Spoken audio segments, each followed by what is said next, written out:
अस्सलामु अलैकुम वरहमतुल्लाहि वबरकातुहू। मेरे दोस्तों, देखिए इस वीडियो में सलाम करने का सही तरीका बताया गया है। माशाल्लाह। आज तो बहुत ही गर्मी है, मैं बहुत ही ज्यादा थक गई हूँ। अल्लाह के नबी ने फरमाया कि जब आप घर में दाखिल हो तो सबसे पहले सलाम करें। घर में आते ही आपको सलाम करना चाहिए। और एक हदीस में मेरे नबी ने फरमाया कि जब दो मुसलमान आपस में मिलते हैं तो सलाम करते हैं, गुफ्तगू नहीं करते, बातचीत नहीं करते। आपने सलाम ही नहीं किया हम सबको। अरे मैं भूल गई। सलालेकुम। सलालेकुम, ये क्या था सलाम है? ये सलालेकुम तो कोई वर्ड ही नहीं है अरबिक में। सलाम वालेकुम। सलाम वालेकुम ये भी कोई सलाम नहीं। सलाम वालेकुम, सलालेकुम ये कोई सलाम ही अच्छा, नहीं है। अस्सलाम वालेकुम। अक्सर इसके तो बहुत बुरे मायने। अस्सलाम वालेकुम के मायने तुम पर लानत हो।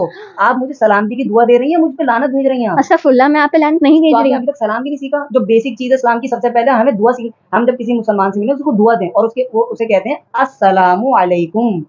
बोलिए। अस्सलामु अलैकुम। इसके मायने तुम पर सलामती हो। अब मैं जवाब दूंगा आपको, वालेकुम अस्सलाम, आप पर भी सलामती हो। जज़ाकल्लाह। अल्लाह ताला हम तमाम मुसलमानों को सही सलाम करने की और सलाम को आम करने की तौफीक अता फरमाए। आमीन सुम्मा आमीन।